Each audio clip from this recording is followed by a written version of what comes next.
Rudolf Hess. Rudolf Hess compareció ante el tribunal como el diputado del Führer de larga data de Hitler, un rol centrado en la administración del partido, aplicación ideológica y coordinación legal en lugar de mando militar. Hess ayudó a institucionalizar el gobierno nazi moldeando decretos y leyes que fortalecieron la autoridad centralizada e incrustaron la discriminación racial en el marco legal de Alemania. Su influencia fue más fuerte durante los años formativos del régimen, cuando la oposición política fue desmantelada y la dictadura consolidada.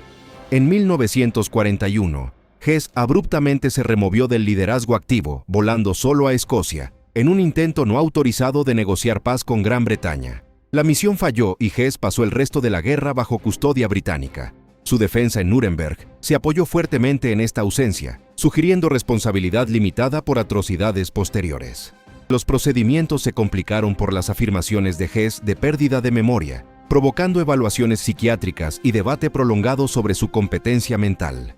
Los jueces finalmente determinaron que entendía los cargos y podía participar en su defensa. El tribunal se enfocó en las contribuciones tempranas de Hess a la estructura de poder nazi y el ambiente de planificación que precedió la guerra agresiva. Su caso reforzó el principio de que ayudar a construir y legitimar un régimen criminal conlleva responsabilidad incluso si uno sale antes de su fase final más destructiva. Hess fue condenado y sentenciado a cadena perpetua, llevando a décadas de confinamiento definidas por aislamiento. Bienvenidos. En este canal analizamos los juicios y procesos históricos que determinaron la responsabilidad tras los conflictos más devastadores de la historia. Y si te fascina entender cómo la justicia internacional enfrentó a los responsables de crímenes de guerra, te invitamos a suscribirte. Ahora, comencemos. Joachim von Ribbentrop. Joachim von Ribbentrop apareció en Nuremberg como ministro de Relaciones Exteriores del Reich, responsable de dirigir la estrategia diplomática de la Alemania nazi durante su oleada expansionista. Su oficina negoció tratados y alianzas que facilitaron agresión territorial, mientras intentaba encubrirla en el lenguaje del acuerdo internacional. El ejemplo más trascendental fue el Pacto de No Agresión de 1939 con la Unión Soviética, que incluía protocolos secretos dividiendo Europa Oriental en esferas de influencia. El acuerdo eliminó obstáculos políticos para la invasión de Polonia, ayudando a desencadenar la Segunda Guerra Mundial. Bajo Ribbentrop, la diplomacia funcionaba menos como prevención de conflictos y más como preparación estratégica. Su ministerio coordinaba con liderazgo militar y de las SS, alineando política exterior con administración de ocupación, deportaciones y explotación económica. En el juicio, los fiscales argumentaron que tratados diseñados para permitir agresión eran instrumentos de política en lugar de diplomacia neutral. Fue sentenciado a muerte por ahorcamiento. Y Karl Dönitz fue juzgado como gran almirante de la Marina alemana y brevemente sucesor designado de Hitler. Comandó estrategia naval con énfasis en guerra submarina, dirigiendo la campaña de U-Boats destinada a interrumpir líneas de suministro aliadas. Creó una estrategia de ataque submarino, comúnmente conocida como Manada de Lobos. Central al caso contra él fue la guerra submarina sin restricciones, que permitía ataques sin advertencia y planteaba cuestiones legales concernientes a convenciones navales establecidas que gobernaban obligaciones de combate y rescate. Los fiscales acusaron a Dönitz de crímenes contra la paz y crímenes de guerra, argumentando que ciertas políticas navales violaban reglas diseñadas para proteger tripulaciones civiles y sobrevivientes. Dönitz contrarrestó que tácticas comparables habían sido empleadas por fuerzas aliadas.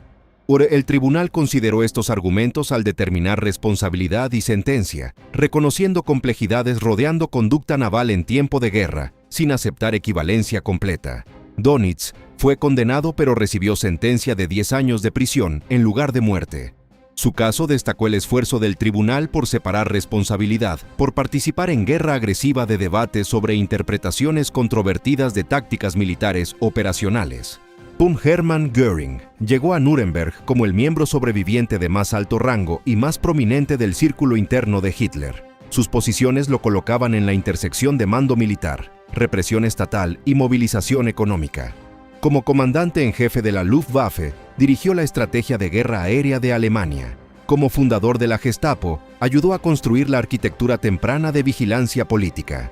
A través del liderazgo del Plan de 4 años, Göring controlaba prioridades de rearme, producción industrial y asignación de recursos diseñados para preparar a Alemania para conflicto sostenido. Esta autoridad se tradujo en políticas involucrando objetivos de producción forzada, explotación de territorios ocupados y confiscación de propiedad a gran escala. En el juicio, Göring abiertamente reconoció su estatus, pero se presentó como estadista en lugar de criminal. Desafió la legitimidad del tribunal e intentó retratar políticas nazis como ejercicios convencionales de poder soberano. Los fiscales contrarrestaron con evidencia documental extensa, órdenes firmadas, registros de reuniones y comunicaciones, vinculando a Göring directamente con planificación de guerra agresiva, saqueo económico y medidas de persecución contra judíos. La sala del tribunal se convirtió en una contienda entre la confianza de Göring y el registro escrito. El registro escrito demostró ser obstinadamente poco impresionado. Condenado y sentenciado a muerte, Göring evitó la ejecución tomando cianuro horas antes del ahorcamiento, entregando un acto final de control. Wilhelm Keitel era jefe del Oberkommando der Wehrmacht, la autoridad militar de más alto rango coordinando las fuerzas armadas de Alemania bajo Hitler. Su posición lo colocaba en el centro de planificación estratégica, transmisión de comandos y supervisión operacional. La firma de Keitel apareció en numerosas directivas, más tarde clasificadas como criminales, incluyendo órdenes autorizando ejecuciones sumarias, represalias colectivas contra civiles y maltrato de prisioneros de guerra. En el juicio, Keitel dependió fuertemente de la defensa de obediencia, presentándose como soldado profesional obligado a ejecutar los comandos del Führer. El tribunal rechazó este argumento, aclarando que la jerarquía militar no legitima órdenes manifiestamente ilegales. La evidencia demostró la aprobación, circulación y refuerzo consistente de Keitel de políticas, permitiendo abusos generalizados a través de Europa ocupada. La Corte enfatizó que comandantes superiores llevan responsabilidad no solo por resultados operacionales, sino por la legalidad de las órdenes que autorizan. Keitel fue condenado por crímenes de guerra y crímenes contra la humanidad y sentenciado a muerte. Su caso se convirtió en un ejemplo definitorio en ley internacional, estableciendo que seguir órdenes no proporciona inmunidad automática. Ernst Kaltenbrunner fue juzgado como jefe de la Oficina Central de Seguridad del Reich, la institución central supervisando la Gestapo, Policía Criminal y Servicio de Inteligencia SD, siguiendo el asesinato de Reinhard Heydrich. Su autoridad lo colocaba dentro de la estructura de liderazgo dirigiendo vigilancia, arrestos, deportaciones y coordinación de campos de concentración. La RSH funcionaba como el núcleo administrativo del sistema de terror nazi, vinculando recopilación de inteligencia con represión sistemática. Los fiscales presentaron documentos y testimonios, conectando a Kaltenbrunner con ejecuciones, programas de trabajo forzado y mecanismos apoyando genocidio. Su defensa argumentó que Heinrich Himmler retenía control último, intentando minimizar su responsabilidad operacional. El tribunal examinó jerarquías de comando y concluyó que Kaltenbrunner ejercía autoridad efectiva dentro del aparato de seguridad. Su oficina requería conocimiento de y participación en políticas produciendo terror generalizado y muerte masiva a través de territorios ocupados. Los cargos incluían crímenes de guerra y crímenes contra la humanidad, enfatizando violencia institucionalizada en lugar de incidentes aislados. Kaltenbrunner fue condenado y sentenciado a muerte. Alfred Rosenberg apareció en Nuremberg como el ideólogo jefe del régimen nazi y más tarde ministro para los territorios orientales ocupados. Sus escritos jugaron un papel significativo, moldeando doctrina racial nazi, promoviendo teorías que enmarcaban historia, política y sociedad a través de jerarquías rígidas de raza y cultura. Estas ideas no estaban confinadas a discusión académica, proporcionaban justificación intelectual para expansión, subyugación y persecución. En su rol ministerial, Rosenberg supervisaba estructuras administrativas impuestas sobre regiones soviéticas ocupadas.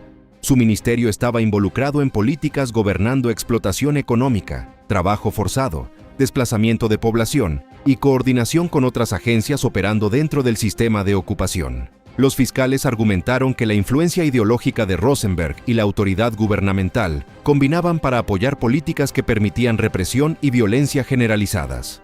Rosenberg intentó minimizar su responsabilidad, alegando control limitado sobre operaciones de las SS y militares. El tribunal examinó evidencia documental, demostrando que su ministerio funcionaba dentro del marco más amplio de gobernanza de ocupación, conectada a abusos sistemáticos. Los jueces enfatizaron que el desarrollo y promoción de doctrinas facilitando persecución, cuando se emparejaban con autoridad administrativa, constituía responsabilidad accionable. Rosenberg fue condenado por crímenes contra la humanidad y sentenciado a muerte, reforzando el principio de que el liderazgo ideológico vinculado a poder estatal conllevaba responsabilidad criminal bajo ley internacional. Hans Frank compareció en Nuremberg como el gobernador general de Polonia ocupada, el administrador civil jefe del régimen sobre un territorio sometido a represión sistemática, abogado entrenado y miembro del partido nazi de larga data. Frank remodeló estructuras legales y administrativas para servir política de ocupación. Cortes, coordinación policial y gobernanza civil se convirtieron en instrumentos permitiendo trabajo forzado, confiscación de propiedad, segregación y supresión de resistencia.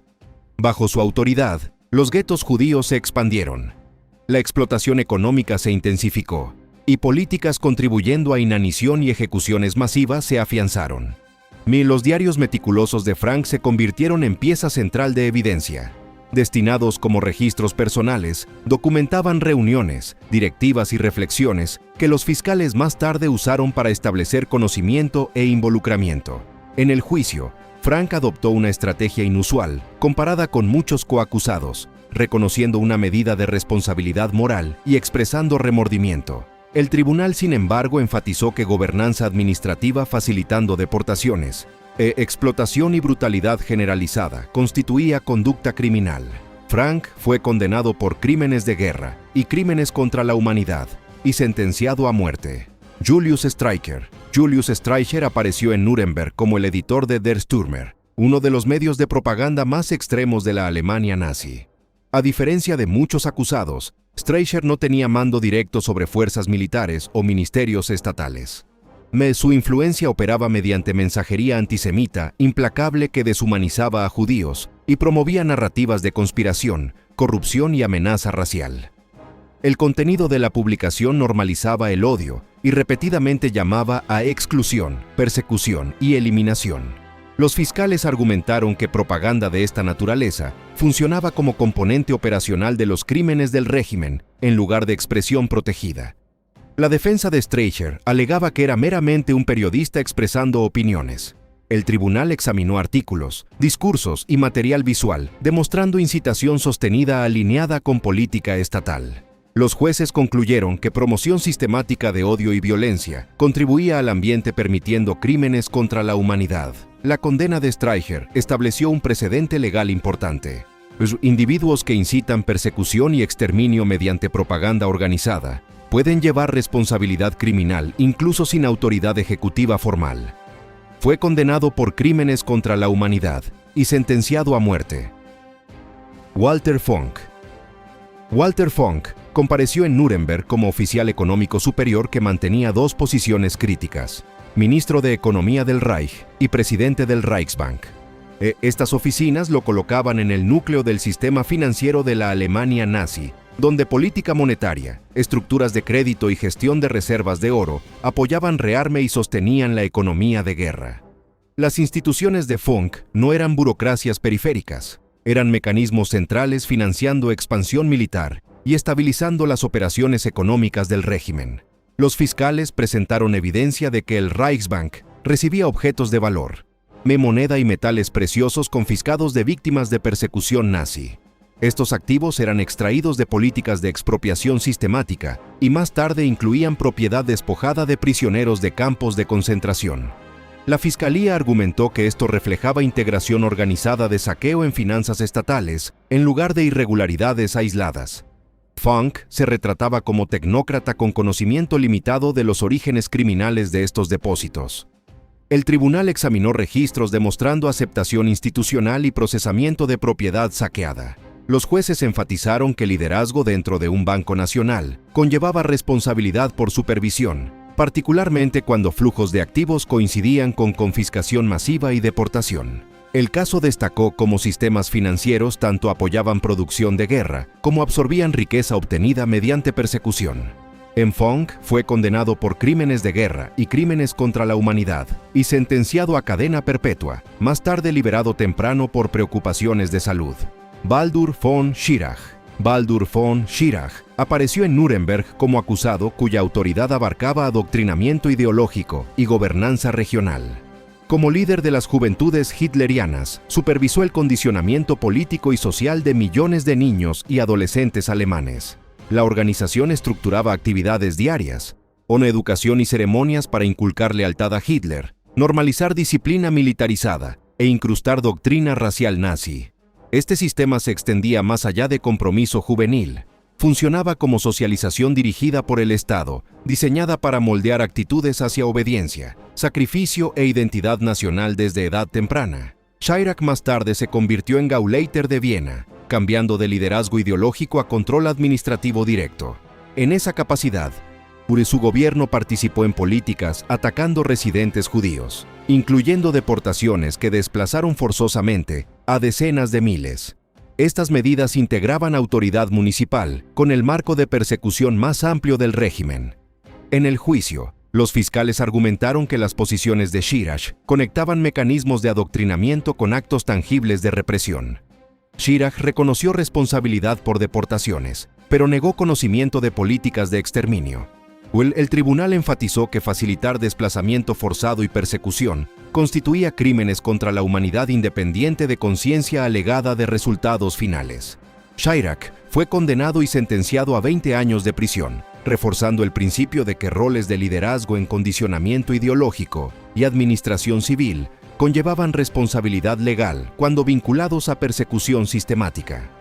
Fritz Sauckel apareció en Nuremberg como el oficial encargado de dirigir el vasto sistema de trabajo forzado del régimen nazi. Designado plenipotenciario general para despliegue laboral, era responsable de suplir a la industria alemana con trabajadores extraídos de territorios ocupados. Su oficina establecía cuotas de reclutamiento que eran aplicadas mediante medidas coercitivas.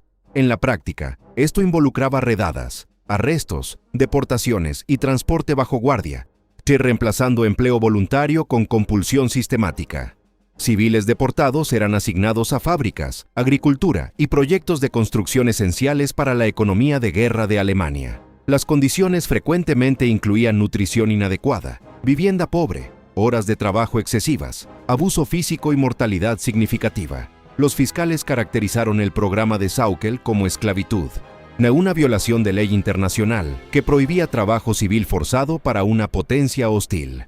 Sauckel defendió el sistema citando escasez laboral en tiempo de guerra y presentando el programa como necesidad administrativa, en lugar de política criminal.